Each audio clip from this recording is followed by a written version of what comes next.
गुरुर्ब्रह्मा गुरुर्विष्णु गुरुर्देवो महेश्वरा। श्री गुरु साक्षात परब्रह्म तस्मै श्री गुरुवे नमः। मित्रों, जय माता दी। आज के वीडियो में हम आपको निर्जला एकादशी व्रत के महत्व, पूजा विधि के विषय में जानकारी देंगे। अगर अभी तक आपने हमारा चैनल सब्सक्राइब नहीं किया है तो प्लीज वीडियो शुरू करने के पहले मिश्रा ज्योतिष केंद्र को सब्सक्राइब अवश्य कर लें और बेल आइकन की घंटी बजा दें, क्योंकि आपका एक सब्सक्राइब हमारे लिए महत्वपूर्ण है। निर्जला एकादशी का क्या महत्व? युधिष्ठिर जी ने श्री कृष्ण जी से पूछा, भगवान, निर्जला एकादशी व्रत कर किसे कहते हैं तथा इसे करने से क्या लाभ होता है? कृपा करके विस्तार से बताइए। श्री कृष्ण भगवान ने जवाब देते हुए कहा, जेठ महीने के शुक्ल पक्ष की एकादशी को जो व्रत किया जाता है उसमें जल भी नहीं पिया जाता है, इसीलिए इसे निर्जला एकादशी व्रत कहते हैं। पूरे साल की 26 एकादशी में जेठ महीने की उजाले पाक की एकादशी को सर्वोत्तम एकादशी मानी गई। इस व्रत को करने से सभी एकादशी व्रत का पुण्य आपको मिल जाता है। पूजा विधि इस प्रकार है, ब्रह्म मुहूर्त में उठ जाइए, दैनिक क्रिया को निपटा दीजिएगा, स्नान करके स्वच्छ वस्त्र पहनकर शेष शैया पर विराजमान विष्णु के प्रतिमा के समक्ष या उनकी मूर्ति के समक्ष आप उत्तर या पूर्व दिशा की ओर मुंह करके कुशासन या ऊन के आसन को बिछा करके आप बैठ जाए।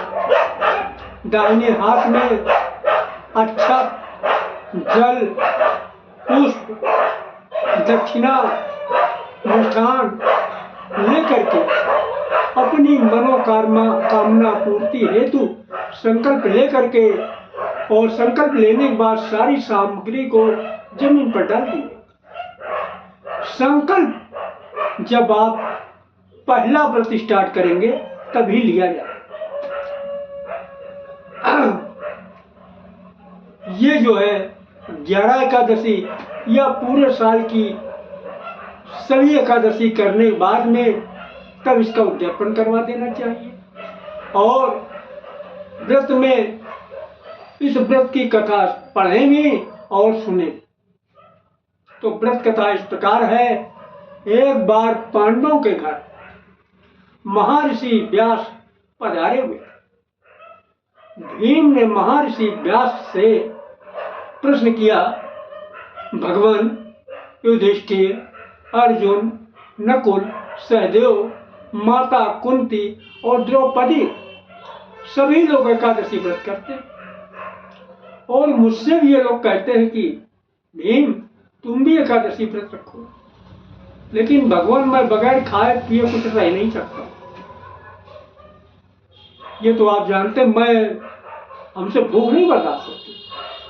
इसलिए ऐसा कोई आसान सा व्रत बताइए जिससे मुझे ज्यादा दिक्कत न हो और व्रत भी कर लें और सब व्रत का पुण्य भी हमें मिल जाए।